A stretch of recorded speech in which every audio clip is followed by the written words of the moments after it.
Fellas, say goodbye to Chuck Sherman the boy. I am now a man. I highly recommend you join the club.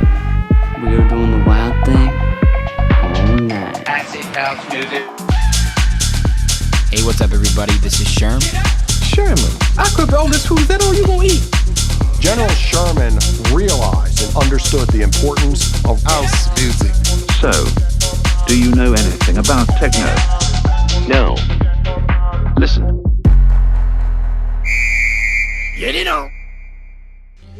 Yo, what's up, everybody? Welcome back to another brand new episode of Sherm in the Booth. I'm, of course, your host, Sherm. Today is Wednesday, May 20th, 2020. This is episode 111, 111.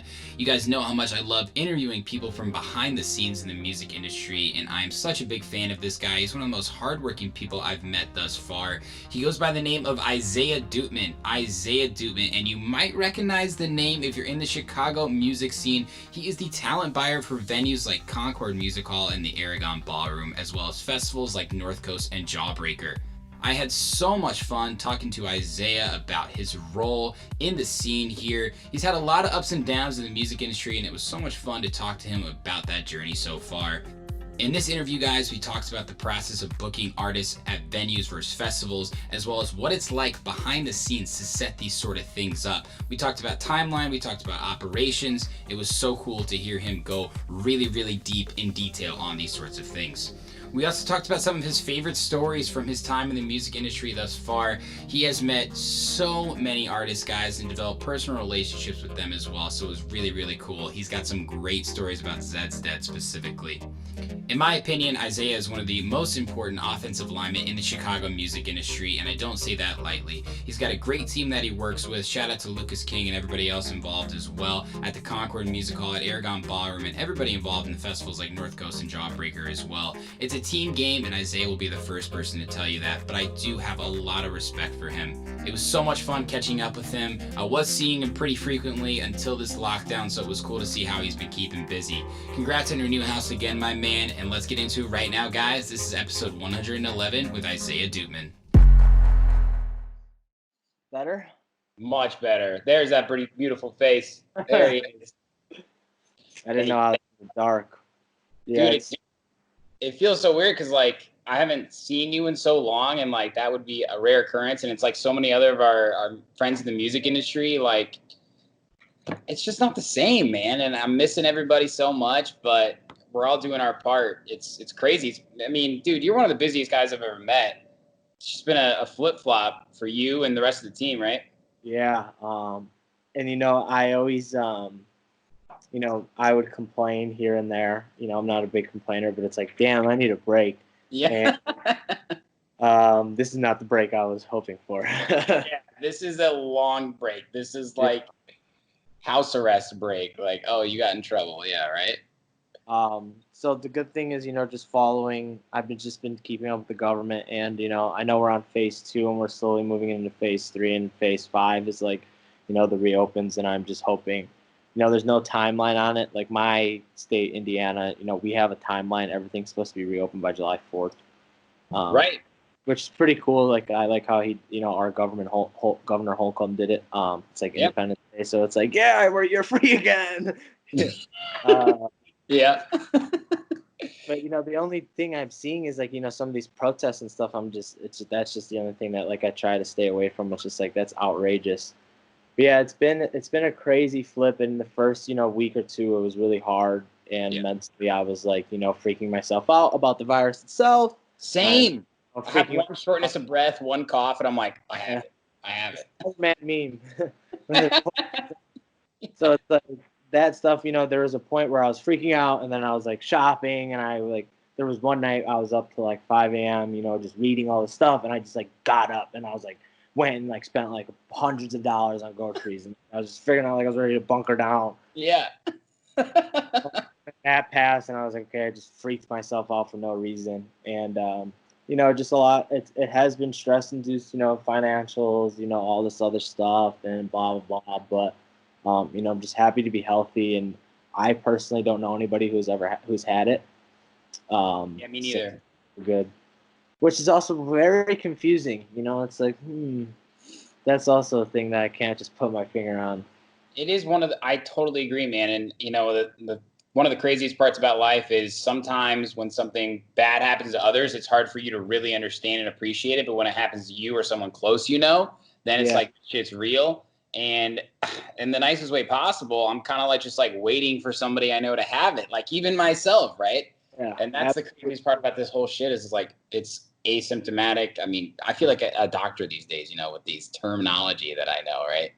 Google my mom used to call because as I ride BMX and I as a young I would injure myself all the time and she would be like stay off your bike, but I couldn't stay off my bike when I was younger, and I would be like I googled it, like I'm fine, like I iced it, I heated it, I did all this, the swelling's down, like I'm gonna go ride. She's like, she would always say what do you have, a Google PhD? So I feel like that's what we all have now. Yeah, we do. Information that's just being thrown at us. Yeah, man, so true. Well, listen, I'm so excited to have you on right now. I wanted to do this with you in person, of course, so I appreciate you taking the time right now. We got time, but still it means a lot, brother. Yeah. I always really enjoy talking to people like yourself who are kind of more behind the scenes. And in my opinion, I've got a few questions here that I believe, people like you are the offensive linemen of the music industry, right? It's like there are quarterbacks everybody knows, but there's plenty of people that are hiking the fucking football to throw it, right? Yeah. And you're definitely one of those people, man. So I want to get the full story from you, bro. And I've, learned a lot from you from when we've talked, but you're in Indiana right now, but you do a lot in Chicago. Where were you originally born? So I grew up in Oak Forest, Illinois. It's it's like the neighboring to Tinley Park is the best way I've always explained it. So I grew up there, lived there most of my life, and my parents still live there. And I moved to Indiana in March of 2018, and it was more so just kind of my own adventure, figuring it out, but not it's cheaper out here. It's very cheaper. Oh yeah, man. But I'm super close to 80 still, so I could get to the city quicker than I could get to the city from Oak Forest. That's so fucking nuts. People are like, they say they hear me say Indiana, they're like, "Oh my God, you're so far. What do you live in Indiana?" I'm like, if I stayed in my hometown, I would take me an extra 15 minutes to get to downtown. It's true. It's true. The traffic from the fucking burbs to the city and vice versa can be so bad. Yeah, and I'm just all highway. I live a mile off the highway. That's clutch. Pretty great. And the apartment I moved out of is 3 blocks down the road, so it was the easiest move I've ever done in my life. Oh man, I'm fucking jealous of that. Moving out of high rises in downtown is a bitch. So you know what you're doing, man. You're a smart guy. So you Chicago. Go ahead. I'll make it down there eventually. It's all just a plan in motion, and just kind of I enjoy this, and I have a buddy moving here back from LA, and we might work out some deal where he just keeps he's gonna get like a 2 or 3 bedroom, and I'll just crash there on nights and help towards rent or whatever it is. Did you say Barad? A buddy. Oh, I thought you said Barad. I was like, bro, from Aragon, because that guy's the fucking man. Barad is the man. Barad is the man. Great dude. That's great, man. And, dude, props like that, yeah. Yeah, no, well, we'll get into the Live Nation crew at the Aragon, because that is dude, fuck, like the Concord crew, the Aragon crew, like anybody that you've given me opportunities through, it's like some of the best people I've ever worked with. Like professionalism is of course like at a very upper echelon, but like who they are and what they do it for is probably the most enjoyable part. It's like no one's making millions of dollars, but like when I was talking to Barada, we were talking about the specs of Galantis' stage, and I asked him one thing and I kind of knew some terminology, and he was like, okay, let's go a little deeper, right? And it's like it's the same thing with the sound and lighting guys at the Concord, man. Like they just love their jobs. And it's good. I've always found like that everybody I've worked with through Concord, through Aragon, venues and stuff, it's just like a lot of humbleness, and they like people that are polite and there, and also like to ask questions, because like the biggest thing is they would rather you have them ask the question and figure it out together for you just to go out on a limb and do it yourself, and then something happen wrong. And that happens all the time when we have locals come by these venues. I'm like, just don't be shy to ask any questions, because we would rather have you do we'd rather have you ask us and us show you how to do it right than you to like be afraid and then do it wrong, and then it's just terrible. And I remember this one very moment, it always kind of stuck with me. We were doing a concert with Sir. If you're familiar with him, he's on Kendrick Lamar's label. He's really great. Yeah. And he had a local. It was on the album. He's on the label, but he's played like 3 shows his entire life. So he had all these songs on all his stuff on a USB, and he was just giving it to I forgot who, like the direct supports DJ was DJing for him. But all songs, something was wrong with all of them where they were formatted wrong, like they weren't MP4s or something. Yeah. And when he was doing sound check, it just sounded terrible. And as you know, Concord's like one of the best sound systems in the city. Yeah. And like, what is wrong with this? And the PM, Jay Forrest, at Concord, literally took like an hour of his time to like take all this guy's music off Dropbox, Google Drive, where he had it stored on his computer, format it correctly, and this guy, you know, had a great performance. His music was great, and he's a metalhead. He's in a band called Hope's Fall, if you've ever heard of it. Jay's in a band? That's awesome. He's a lead vocalist for Hope's Fall. They're actually pretty big. Wow, that's awesome. So he's like, you know, not to say like he despises the music, you know, it's just not his, you know, cup of tea. But he took all this time out and helped this guy, and he had like this really, it sounded phenomenal. We like all went and watched Side Stage. We're like, yeah, let's watch it, you know.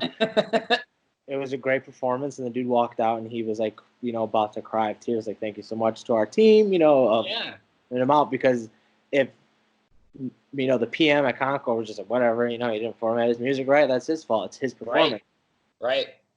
And that's always one that just kind of stuck with me, and it was just like, it made me, you know, I already had a great amount of respect for Jay, but it just, you know, increased that. Yeah, man. I mean, you guys, like, obviously are part of the show in one way or another. Maybe the people that are there aren't thinking about that, but you're an integral part of making all these things work. So that's an awesome story, man. Jay immediately was so helpful to me. I remember walking in the first time I played Concord, and just like was taken back by, you know, like the communication levels, right? Like, I mean, dude, we're in the music industry, right? Like, you know, like people respond weeks later about a question that you want answered then, right? I don't get it. You know, I mean, we're going to talk about some of the stories with agents and shit that you've experienced, but, dude, especially my experience at Aragon with Barad and everybody. I mean, it was within like 5 minutes we were getting emails answered. And I was to the point where I was like, can we keep asking questions? And then we called Barad, and he was like, keep asking me questions. Fuck yeah, dude. All right. I got a lot more then. Yeah, I mean, communication is like, it's so weird. As I've, you know, and you kind of figure it out as you go, being in the industry. And I, like obviously, you know, there's agency assistants and, you know, assistants in my side, the producer side. And the best thing is I always see is like we all somehow come up with like this technique in this program where we chase the person but do it politely. And, you know, you don't want to push the buttons too much, but like you still, you know, it's like kindly following back up, or like, you know, happy Friday, you know, checking back in on this, you know, this weird ways to do it. And I've always laughed at some of the ones that I see. And you know, there's an Instagram page like agent versus promoter, and it's like funny memes like that and stuff. And it's always kind of just, you know, all comical and, you know, insanely accurate. Yeah. Insanely accurate. Some of them I see, I'm just like, oh my God. That just happened to me. Yeah. I love that, man. It's all just, you know, it's learning proper etiquette, and, you know, it goes a far way, but you also have to remember, you know, we're all in this, and there's so many things moving at the same time. You know, there's points where I'm juggling 10 projects at once, and, you know, I'm doing meetings, I'm doing conference calls, and I'm also, you know, trying to reply to emails and text messages and stuff like that. And it's just yeah. Of course, man. I know you do juggle a lot. Isaiah, I want to know the timeline between, you know, you growing up in the Chicago suburbs to really coming into your talent buying role, you know, whatever age that was. I remember you mentioned to me one day at the Concord, you were throwing your own house parties, right? Yeah. So We were throwing the house parties at the moms, friends' houses, stuff like that. Whoever would let us have these parties, and it was a really big thing because my good friend Evan, he now lives in LA, but he's moving back to Chicago. So I'm speaking about. Oh, this guy, yeah. And he goes by Joystick, if you're familiar with them. That's Yeah, DJ. yeah. We've talked about this guy. I've heard of his music and stuff too. Yeah. Super great. So he went out there, to pursue Icon, the big music school that everyone. Man, nice. So me and him, he was just a DJ. He wasn't a producer then, but we were, sophomores in high school, and we just, we wanted to have a good time. So we would he would DJ, and I would do all the planning, as it goes to this day. And we would get kegs, whatever it was, underage drinking, sorry. And we would just charge at the door. And they eventually just got bigger, bigger, bigger, and bigger that we couldn't do them at houses anymore because either one, the parents were pissed at us, two, the police knew of us, and we were, we weren't, knock on wood, I've never been arrested, but we were close to being, arrested. Yeah. And it finally we finally started tapping into venues, and this is what happened with his older brother Austin, who is basically my older brother. He's been my mentor. Awesome. He's showed me a lot of business aspects and a lot of things. And I call him my brother. A lot of people say, my brother Austin, my brother Austin. That's what kind of comes from me because it's like we are family. We're just not flesh and blood. Yeah, of course, man. But we love each other like that. So him and my buddy Mark owned Mojo's in Joliet for about 18 years. Wow. They started a company called Festivus Live, and we were doing shows. We were renting venues and doing shows at anywhere we can in Chicago while competing with React. Mm-hmm. So it was basically us trying to get any show possible that we could that could sell tickets and also be good. So It was hard because at that point in time, React was just so powerful, and there really wasn't any competition. So it was like the only way we'd get shows if we were like paying double, and then there was like no money to be made. Yeah. And it was just very hard, but we did it. We did probably 80 to 100 shows in the span of 2 years. That's awesome, dude. Fuck, that's a lot. Yeah. A lot of things that we would try to get these shows on was we would be like, okay, we'll do Chicago, Iowa, Michigan, and we would do various markets. Like we want to give you 4 shows in one. Right. And the best part is I just remember is all of us just always hunkering up in like in a rental van, and then finally, my brother Austin, his dad, has a van that he uses for work. And it's like a Dodge. It's a Chrysler van, and it was like a brand new one. We called it Consuela. She was awesome. I miss her. She's like in New York right now traveling. So we would all just jump in Consuela and drive to Iowa, drive to Michigan, drive Detroit, all these other places, and we'll produce shows there. And we'd go out there and meet with venue owners and stuff like that. Yeah, like let's do these shows together, stuff like that, and just try to make business in that. They brought me on probably after the second show. I just remember I sold tickets for them, and we ended up I sold like 200 in like 3 weeks at like $25 a head, and they were like, "Who the fuck are you?" So then I just kind of kept nagging them, and I was like, "When's the next show?" I was young, and I was just probably very annoying, and I was just nagging, and I was like, "I want to be involved. When can I get more tickets? Blah blah blah." All my friends are asking me. And it just kept going from there where I was just getting closer with them, and I was turning profits for them, so that's also a good thing. Yeah. And they finally I just officially came on as like more so just like an assistant, but it was just like, we need you to go here and pick up flyers and drop them off here. Yeah. We need to do this. We need to do that. And then it just slowly all started to come together where I was just like, going out to dinner with them, and I was learning, and then I was getting looped in on emails, and I was following along with stuff like that and doing advances. And then I was filling out the offers for them and then sending to them, and then they would send to the agent. Yeah. And stuff like that. And it all just took off to finally I was operating Festivus Live by myself, and they were just kind of in the shadows. And it was great. It was a great learning experience because I always say there's a difference between a promoter and a talent buyer. Yeah. And promoters are, they've risked their own money. They've done everything. I've booked a show, I've ran a show, and I've handed out flyers for the next show outside of it. There's Cradle to the grave, man. Yeah. I've done everything, and then there's just like talent buyers who, just all they do is book shows, and there's always a difference from them, and I try to always, and like that is always like the positive thing to kind of think in the zone. It's like, yes, my title is, an assistant talent buyer, but I'm not just a talent buyer. Right. I try to make myself, a man of all trades, and whatever needs to get done, roll up the sleeves. Yeah. I've seen you personally do like 10 different jobs too, and that's probably only a quarter of how many you actually do. Yeah. So it's always just been like a good thing, and I've always enjoyed to keep myself busy and make myself a viable aspect, Yeah. of like asset. And it's just like I always like to learn new things. There's never, it never hurts to just have the knowledge.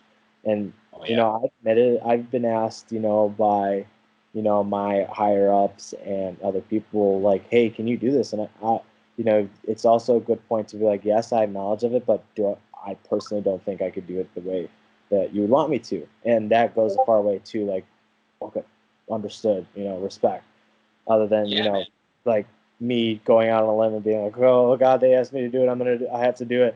And then, just screwing it up somehow. And it's just like, because time is a big thing in this side of stuff too.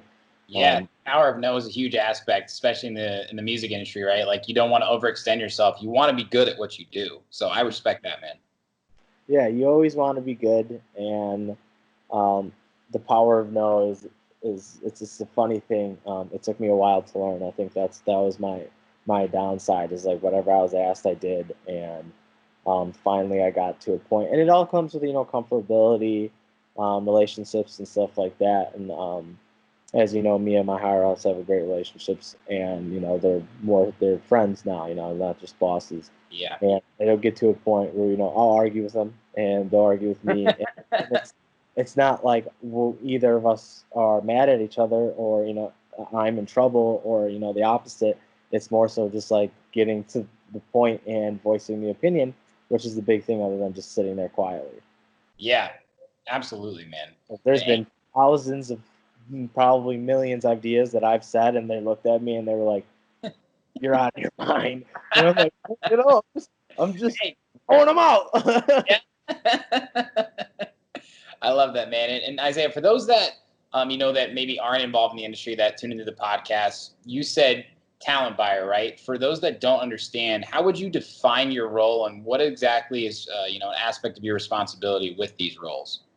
Yeah, so I try to do it towards, when people ask me, like family, friends, I just say that like I am booking manager, and it's like best way. It's like I help. I'm an assistant booking manager, so I would I help with the conversations as it goes of booking the artist, whether it's with with all the artists' team, manage agency team, agents, as far as that goes, and agreeing on the terms to bring them to a venue in Chicago, or a festival in Chicago, and some of the other markets that we tap into. Right. It's more so just like, and also seeing it through, and that's the big thing. And with our bigger events, like the New Year's one in Milwaukee and North Coast, of course, I also take on the roles where I do all vendor management and I do on-site operations. Add that to the list. Yeah. So it's just it's more so just, I like keeping busy, and, there's no way of, and that's what we all do. Lucas is not just, Lucas and Berg are not just the owners and founders of North Coast. We were there, 2 weeks before we even opened gates. All of us, we would get there at 8 a.m. and huckle down in a trailer and leave at, 10 p.m. and then repeat it. And it's all, we're all running around on the site, communicating with, the Live Nation folks, and, the local union hands that we had there, building the stages, and Monaco that's putting up their sponsor activation, and, and it's all of us, and it's funny because some of us just like, we're like, we don't know how to put it on a, we don't know how to put it on a site CAD, but we'll tell you where we want it. Yeah, absolutely, man. Appreciate that, and that was great in layman's terms too.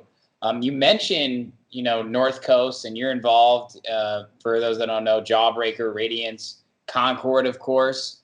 There's a lot of different things that go into these types of experience, right? Like, so let's maybe just start with Concord, and then we'll go to something like North Coast. In terms of timeline for events, I know it can be various for each, right? How far in advance do you plan out a show for Concord? How far in advance do you plan out a festival like North Coast? Yeah, so shows actually get booked pretty well in advance, more than people would think. But there's also the very late shows too. Right. It's more so just the agents routing, the touring, whatever it is. We've done. There's some that are booked a year in advance, and it's more so they're worked on, but not as intense, because those are obviously a lot easier to produce at a 1,400 capacity venue, other than doing 25,000 people a day at a festival. Right.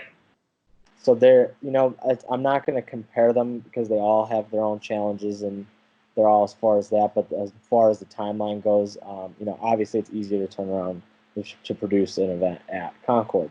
Right. But we've done shows where, if you remember the Ganja White Night thing, they had an issue with ticketing. They were doing that after party at like the 250 cap room, with no phones, like the blackout after party thing. Right. And ticketing system malfunctioned, and they accidentally sold, like they way oversold. So they called us at like 5 p.m. and were asking, can we do it at Concord? And by 11 p.m. doors were open for the after party and stage was built. Right, because you guys do a lot of late night shows there too. So it's all owed up to the crews. There's a lot of stage hands at Concord that are there at 8 a.m. when the tour bus arrives, and they don't leave until 5 a.m. until the tour bus is loaded back up. And those are the backbone of a lot of these shows that we create, and everybody's got their own job and stuff like that. And most of the festivals, are more sort of local 1 to stagehand guys, the riggers and stuff like that. Those guys are doing long days too, like that. Yeah. The more so North Coast Memorial one that I'll remember is we had an overnight stage change for Bass Sector, the Major Lasers stage. Production specs. And I'll give it to those guys, because I was just way too tired. I got there at 8 a.m. and it was like midnight, and we finally just, Bass Sector just walked off stage, and people were leaving the park, and it's just like they just started tearing down, and they were like, another 6 hours to go, and I was like, oh my god. Yeah, man, and both those stages were insane too. Yeah. And so North Coast, we started the booking process, I want to say, in like November. Yeah. And September. Yeah, probably, yeah, for September. And then, the meetings start to kick up, just right after the New Year, with the Live Nation side, at the Northern Ireland side. Yeah. And, it's just more so we're all just trying to get a grasp on things, and a lot of it's budgeting meetings. And then, there's also the hiring, who are we going to need for this year, who's not returning from last year. Yeah. Stuff like that. But yeah, there's always a good at least 8 months to work on it. That's what we always need, at least 8 to produce. 8 months, man. 8 months of pretty much nonstop work, which is already on top of what you're doing with everything else, right? Like November, you start talking about North Coast. You still got New Year's Eve that you're planning, right? That's like probably in the heat of it. Yeah. And New Year's is great. Back to last year was our first year, and we did 8,800 people. And then this year we just did a little over 9,000. And it's it's always great to see that come to life, because that's also a big challenge, especially with it being Milwaukee. Some people are a little standoff about it, but we just love the venue so much, and that team is just phenomenal to work with, and it's always so smooth, and and it's great to just see it come alive. And that's probably the second biggest challenger of my yearly projects and stuff like that. Yeah, absolutely, man. And even with festivals and venues, there are so many things that go into it, right? Like lining up tour dates, like you said, gear specs, pay rates. I mean, we could probably have a whole separate interview just saying things for an hour, right? Yeah. What are some of the obstacles that maybe you face that you guys are always having to deal with? Maybe that there are things that you know how to deal with, or things that you can never deal with. Is there a simple answer? Yeah, I'm gonna walk with this. I gotta grab my laptop charger. But I can't say there's a simple answer because there's just things that just happen, and there's a lot of aspects. And my first year with North Coast was 2018, and we rained out 2 of the 3 days. Oh man, dude. Yeah. I played that last day, and I was so thankful too, because that was my first time playing at North Coast. Mm. And the rain was fucking next level too. It wasn't just like a little bit of rain. It was heavy. Bad.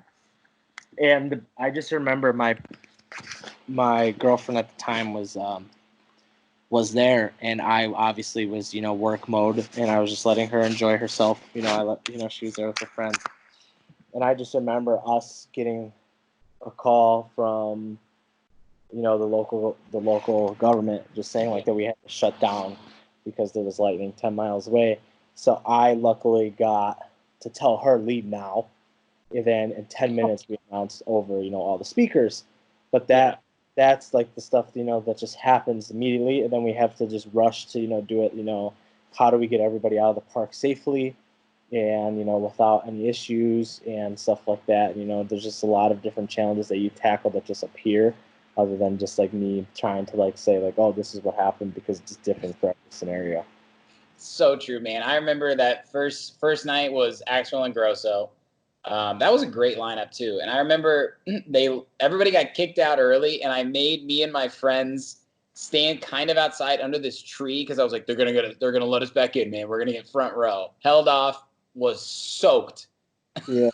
Next night, DJ Snake was ready to go. Lightning strikes. I'm like, God damn it.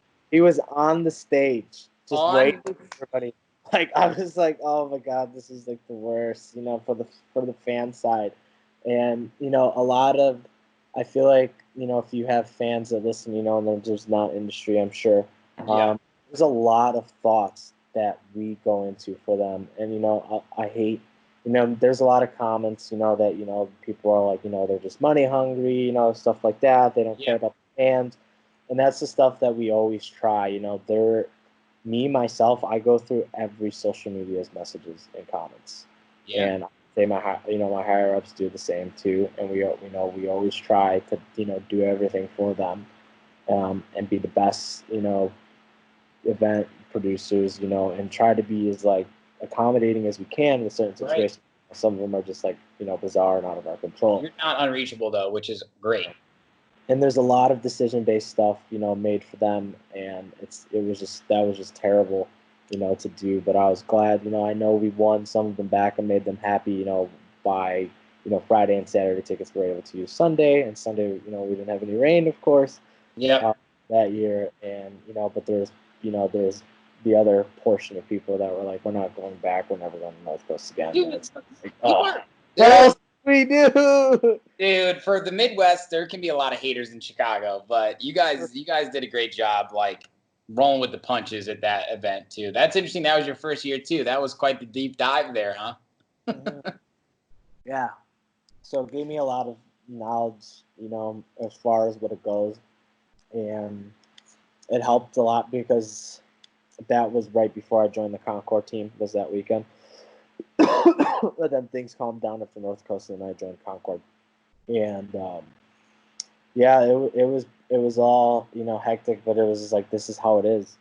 And it was also good to get thrown into that and experience that, because then it just made me more aware for planning for all the other future stuff. Because I mean, we do, I'm sure but there's Jawbreaker, there's Radiance, there's North Coast, there's Aragon, there's Indy 500 Snake Pit that we did in Indianapolis. Right. We just worked on Sun Lion in Orlando, Florida, which unfortunately isn't happening due to COVID. But there's just always things that we are just slowly tapping into, and it's all just big. A lot of big stuff happens, and there's some events like Indy where we're not as involved in the operations side, and we're just more so just talent and kind of figuring out all that other stuff and communicating with agents and the Indy team. But there's as of North Coast, Aragon, Concord, we are hands on for everything. Yeah, absolutely, man. And you've booked some of the biggest artists in the world across all those different venues. I mean, just the artists that have come through Concord in and of itself is insane. The Cascades, Zeds Dead, Fisher, Mala. I want to ask you, because this is an interview with you, Isaiah, all right? Who are some of the favorite people you've booked? Let's start with electronic music. And anybody that maybe you've seen in the rise of popularity since you've been involved too, because 2 years, 2-3 years is not a long time, but also a lot can happen. Yeah. I want to say my favorite shows that we've ever thrown together is obviously, North Coast 2018 or 2019 was like probably my all-time favorite. Just that was more like just kind of like my mom was calling it my baby because it was all that I was talking about and all that I was focused on. And it sucks because even though you don't know it, you also are slowly not showing attention to other stuff. And there was a point where it's just like we need you to be more focused on Concord too. And right. Okay, I'm sorry. Thank you for letting me know. Right. But that was just like all I was. Just head was just spinning for all of that. Yeah. And just to see it all come to life. And most all of the reviews were positive, and it was just like one of the greatest things. And I just remember when it was over, it was just like, and like we all just sat and had a couple beers together at the end, and it was just like that was great. But as far as Concord goes, I want to say the 2 nights of Fisher were my favorite, greatest. That was the first time we ever went on the floor. Yeah, and man. The boiler room type stuff, the mall ones are great. I always love to work with Zeds Dead. They're just great dudes to work with. And dude, those are your boys, man. Doesn't he give you gave him shoes? What's that story? I want to hear that story again. So we were at Tao for dinner, and I've known Dylan from Zeds Dead for quite a while, and I had black Yeezys. I'm like a Yeezy fanatic, so I had my black ones on. Yeah. And we're sitting next to each other, and I'm getting up to go to the bathroom, and he's just like, "Those are so fire." I came back from the bathroom, and we just kept talking about it, and we're sitting there, and it's funny because it was just right close when we're finishing the meal, and we're kind of just waiting for the check, and we're just both on StockX, like just showing each other, she's like, "Listen, he found this pair," and he was like, "I really want these, but I can't find them anywhere in Canada," because Dylan still lives in Toronto, right, Zach in LA, and I was like, "Dude, let me call my guy. I could probably have him at Aragon by the end of your set." And he's like, "Yeah, right." And just like kind of laughed it off. But I called my buddy Joseph, and Joseph, listen, shout out to you for this story too. And he's like, "I personally have a pair that I've only worn once, and I'll bring them to you." And I was like, "Great, I will purchase them as a gift." So he comes off stage at Aragon, typical like great show. We're both thank you for coming, stuff like this. 2 sold out nights, right? So then I'm messing with him at this point, right? And he's like, "So where are my shoes?" And I was like, "Nah, man, I couldn't get them. I'll work something out and ship them to you." And he's like, "Yeah, no, don't worry about it, no sweat." But I had them already. They were just I was gonna give them to him at Concord, and so we get to Concord, and he we're in the goon room, and I let him go get settled, and I'm speaking with the team, and finally, so I have them, and I'm like, "All right, I'm gonna go do it." So I walk in. And I'm like, "Dylan, I got something for you." And he was like, "What?" And I just put this box from behind me. He's like, "No fucking way." So I got the Yeezys he wanted, and it was just it's small things like that that make relationships go far.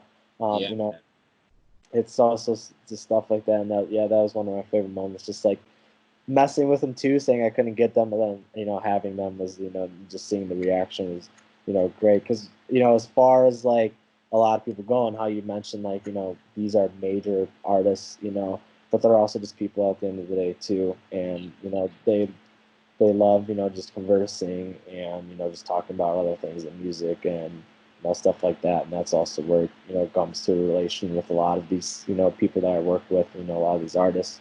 And the gaming helps too. Most of them game. I'm a big gamer. That's true, yeah. All game together, and it's also just something, just other than, just music related stuff, because I'm sure that, there's promoters out there that are just, they're like, oh, can't work, just let me have my green room, but just knowing space and stuff like that, and be like, I know them, I was like sitting in the production office and like Dylan pops in and he's like, the fuck are you doing, come hang out in the room, have a beer, and stuff like that. Yeah. That's fucking awesome, man. Who's had some insane writers though over the years? Insane. Some people do, man. That really lands in, the artist relations hands and stuff, but the ones that I've like scrolled through and I'm like, oh my god. I just remember looking at the Skrillex one for Indie last year. And yeah. It's like, it's for him, and his touring team, and, everybody he travels with, and he's always with like a minimum of like 10 people. At least. And, they're like, we want stuff in the green room and we want, cooler stock on stage and stuff. And there's just like so many odd things where I was just like, wow, oh my God. But, and bass actor as well, but they just travel so big. It's not just like one artist and his tour manager coming through and they want a couple bottles and a couple snacks. It's like all these people are working and they this is just part of, this is their hospital rider. And, it's like, security, tour manager, lighting, video, photographer, it just goes the whole 9 yards. And, right. Like, it all makes sense. It's not like, oh, he's so big and he's so egotistic that he wants all this stuff. It's like, no, it's a big team and it's a big, performance that all wraps together. Of course. Dude. And that's the thing too that people don't think about, right? Like, I think a lot of people consider these bigger artists, they, from my perspective, from what I've heard, they think they're conceited, right? Oh, you're so big and you know all these special things. Like, I know Cascade, I've seen, in the past, he asked for like China plates and all this sort of stuff, right? It's like very luxurious, but it's like, you got to understand, like, the writer is part of comfort for people that are on the road a lot, For sure. And I've firsthand seen it, and it affects people mentally too. So you always want to, the biggest thing that we've always tried to do is, just give them like a good stay. Yes. Take them out for a nice meal. Just be as accommodating as we can. Let them have early venue access so they could just kind of, just get off the bus and, come work on music, or just, relax in the green room. As you've seen, we got Netflix up in there. And, I played Super Smash. Yeah, I was doing it all, like Nintendo, whatever it might be. I thought it was so sick. Try to be as accommodating as we can. There's a lot more future plans that, as far as like that, the backstage area at Concord is going. And I wish I just could disclose some, but I can't. But, it's just going to be more and more and better eventually. Yeah? Yeah. Okay. All right. I'm excited, man. Isaiah, a question I really wanted to ask you again, like I mentioned in the beginning, you individually are one of the biggest offensive linemen in the game, right? You're the guy who's making decisions, putting names in the hat for, local supports, at festivals, at Concord, at Aragon. You've provided opportunities for people like me and D, man, and we're eternally grateful for that. And I know you're saying you're just doing your job, but for those that are maybe thinking about, like, how can I get bigger shows from a talent buyer perspective, what are you looking for? Because you're an extension of us, right? Like, when you put our name in a hat, you're also putting yourself in the hat, in my perspective. For sure. Yeah, everything always, there's always, I'm responsible for you too as well. And it's always like, I have my ear to the streets a lot. I do a lot of driving. So I'm always just, looking. I'm sure you've probably seen my posts. I have a really good relationship with the admins of EDM Chicago. Yeah, man, it's awesome. We have a group chat, so I'll just ask them to post like local DJs, like, of this type of music, what, send us some, like, post some of your music. And I've done it personally myself, and sometimes it's hard because there's like 500 comments, and I'm like, wow. I'm like, damn, this blew up, and I'm like, but I try my best to look through it, and Yeah, your friend requests are just like the. and I add them all, and I'll read and respond to their messages and stuff like that, because I was once that kid, and I'm gonna leave your question to come back. The funny part is how I actually met Lucas was I messaged him on Facebook. Really? And I gave him a short bio, and I was like, I'd love to, set up a call or have a call, have lunch sometime, to get to know each other. And he responded like 3 weeks later, and had his personal email. He's like, send me a resume, and it kind of, the rest is history. But Wow. I just, I always like, there is etiquette to each way of trying, to establish relationships. But if you just hit me up on my personal Facebook and you're like, hey, dude, when, I know what you do, don't want to be too much bother, but here's my music. If you check it out, I listen to it. And like I said, I do all my driving, and I'm listening to a lot of locals music. And I'll sit in my room when I'm bored, and if I'm just working on stuff or at the office, I'm always trying to listen to locals music because I know locals are also a huge backbone for this community. And I try to give them all, obviously you can't please everybody, but I try to give everybody opportunities. And even if I think they're not there, I try and help with like other venues. There's been many that I've introduced to other promoters, and they've gotten shows, and I was like, you should really get in contact with this person. Or it was like last minute I got asked to help out on a smaller show, and it's like, okay, well, I like you, but I don't think you're ready for Concord. But how about this Chop Shop show I'm working with? And it's just like stuff like that. And it all comes round and round. And I always try to be, and there I know I get the nickname a lot. They're always like, you are just like, I know you know all the locals, and they all know you, and stuff like that. But it's more so it's just like I just try to be there, and I'll support in other ways that I can. I've gone to shows that I don't mind that locals are playing just because they asked me to come, and I was like, yeah, I could, I'll go hang out, have a couple of beers just to see people grow, because that's the big thing is that you don't know who's gonna end up being what. Everybody starts somewhere, man. Yep. Everybody starts somewhere, and and I always try to maintain positive relationships, and give advice is the best way I can. I've had a lot of people ask me, how do I get booking for festivals? How do I get bigger gigs? And the best thing that I've seen is, you've seen it yourself, is when I'm at these shows, I'll go in the crowd and just hang out and watch everything and meet people and stuff like that. Yeah. And people would just call up to me and was like, hey man, show's great, here's my USB if you could check it out. And it just shows that they're like initiative, they purchased their own ticket to the show. Yeah. And they're, gave, and they wanted to, expand themselves, and the best way that I could say is, just trust the process and believe in yourself, and your time will eventually come. And, but just also be as supportive as you can to these promoters, because they will remember. As far as like I remember, and and I always try to do that too, and that's like the best piece of advice that I think of off the top of the head for sure. Yeah, man, that was heartfelt, and honestly, I think it's so true. And in one way or another, I've booked my own shows and hosted events, right? And you give an opportunity to a little guy, and there's a mutual respect there, right? Because that, hey, like I've seen people that were in your position before. I see what you're doing. You're following your path. You're not like doing this for the wrong reason. You're doing it for the love of music, the love of sharing it with other people, the experience. And I think that's why I really connect with you too, is I think we both kind of see in each other, we're doing this for the reason, the pure passion of the love of music, right? For sure. Yeah, absolutely. And that's also, it's just this great thing, it's created so many friendships for me. Man. Most friends like D, he's like, obviously, he's one of my best friends. And he's the fucking man. We don't appreciate you making fun of our haircuts the other week, by the way.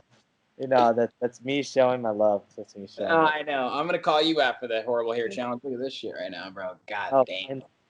It's the longest it's ever been. Wow, you look like you're about to go fucking skateboarding right now. Look at that hair. Justin Bieber. It is Justin Bieber. Be proud of that flow. Yeah, I know. At least I'm not losing it. My roommate, he's like, he thinks he is and he's not, but I tease him about it all the time. Yeah. But that's how I show my love. I'm just a big jokester sometimes, and I gotta Man, I love that. I'm the same way, man. I'm the same way.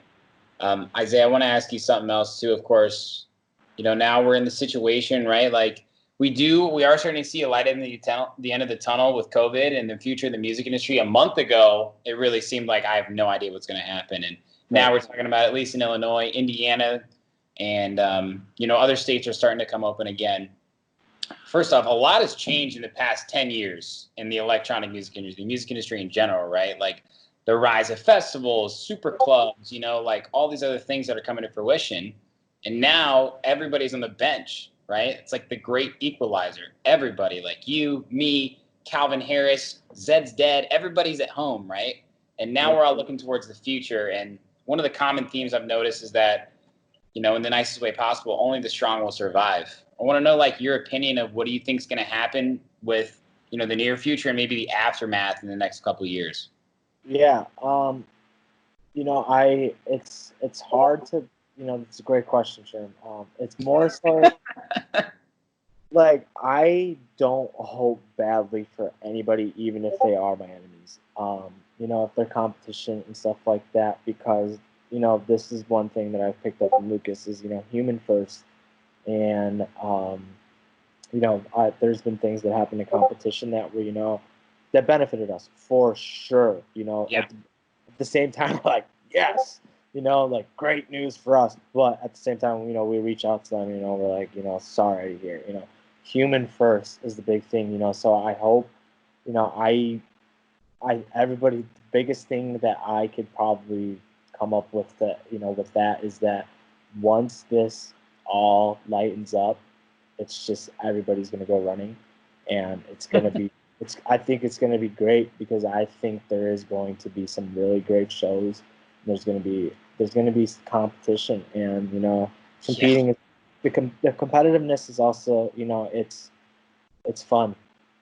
You know what I mean? Agree. It's like and it's fun, and then it's like I remember, like, this is what I always use as an analogy, is like one of the major weekends before all this happened. We had Dylan Francis in town, we had Jaws in town, we had Peekaboo in town, we had AC Slater in town.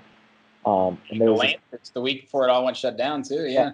And there's just there was all these amazing shows, and I think that's how it's going to be for a while, because like you said, a lot of these people are just on the bench, and it's great. There's silver lining to it all, like you said.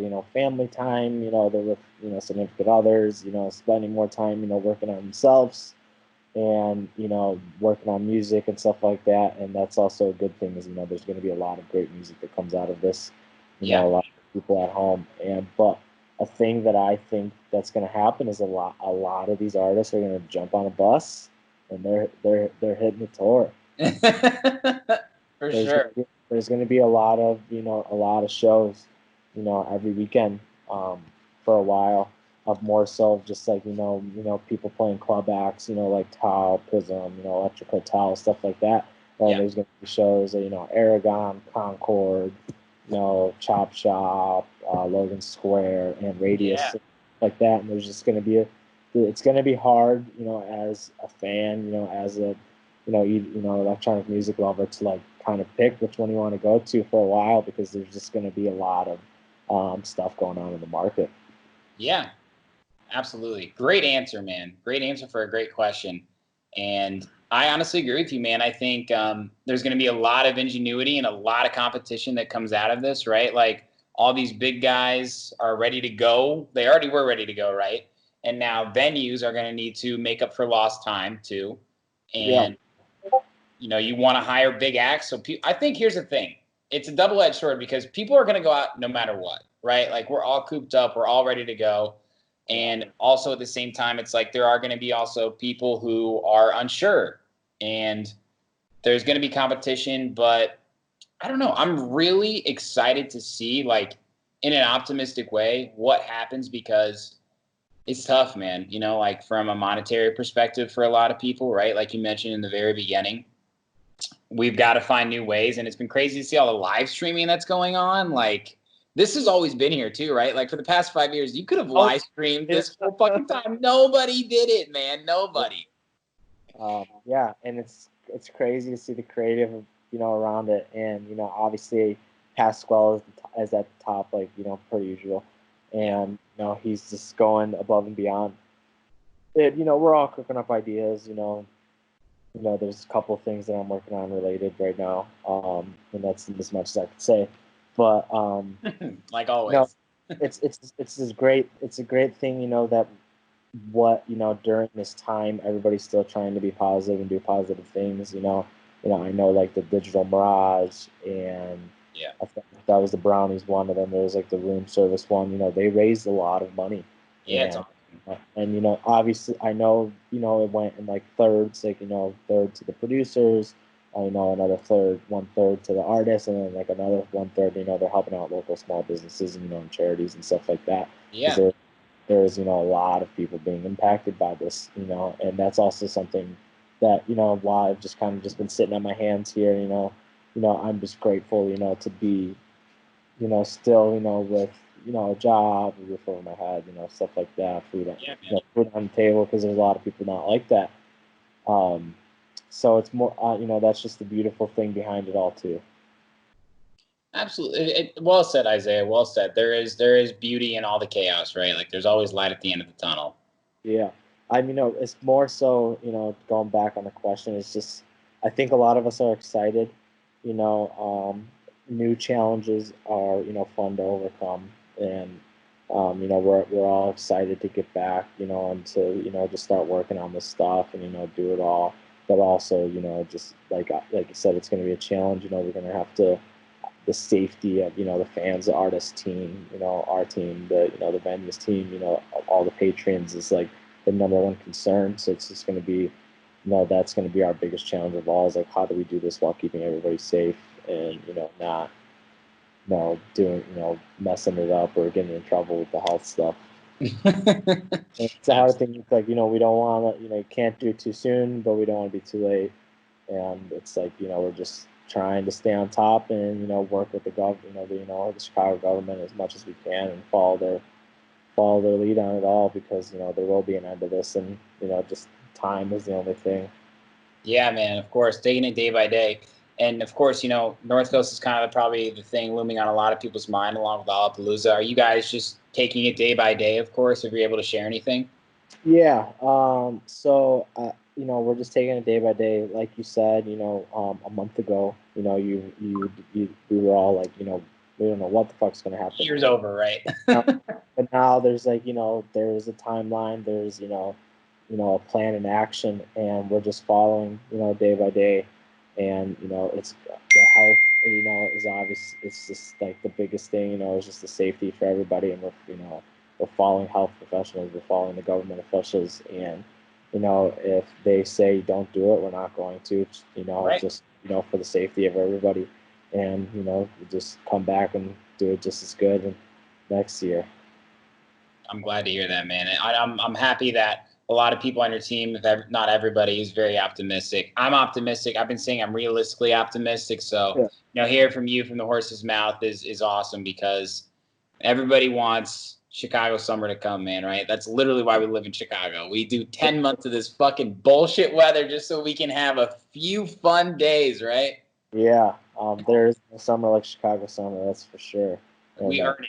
We earn it. It's as simple as that. Maybe you and I need to do a separate interview about why Chicagoans and everybody in the area really earns it, right? Real. Yeah. It's always a big thing, I love the biggest Chicagoan thing that I know is, we all complain about the cold, but we'll go somewhere else and it's like, can't wait to get home.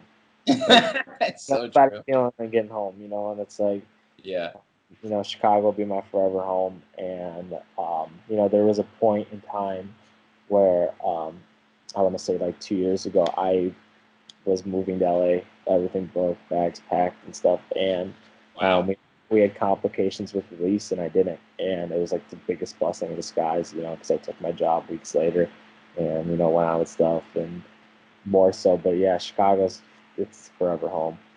That's awesome, man. Dude, this has been so much fun talking to you. And again, I want to acknowledge you for being truly one of the best offensive linemen, dude. Like, I really mean that. Like, you're one of the most important behind the scenes guys, you and all your higher ups, like you've mentioned. But on behalf of all the guys who've given opportunities to, thank you. Um, you crush it, man. You're such a great guy. And my favorite thing about you is you do keep a pulse on the scene, right? You're not just some guy who like picks and chooses randomly or like this and that. Like the fact that you respond to people's messages, the fact that you make the effort to understand where people are coming from, the fact that you do sit in the trailer from 8 a.m. until midnight that night, like you're not half-assing this shit, and it shows, brother. Yeah, I appreciate the kind words. I like to say, I don't like to take too much credit. I owe it to the fans, the people like you, who are supportive. And all the artists and all the teams and everybody who's taught me and mentored me for sure. Of course, man. Well, we've still got a long journey ahead of us, and I can't wait to see you again soon. Hopefully, this will all be over. And thank you again for making some time, bro. Yeah, appreciate it. It was good to talk with you again, Matt. You too, man. You keep mowing that lawn out there. I want to see a video of me and D. Okay, I want to just like feel like I can smell it at least. Yeah, I know. I'm counting down, the days, till Friday. I got to mow it every Friday. Don't be, you can't become a dad yet, man. You're halfway there, though. But it was great to talk to you, Isaiah. I'll hit you again soon, all right, bro? All right, Matt. Take it easy. You too. Yeah, Isaiah.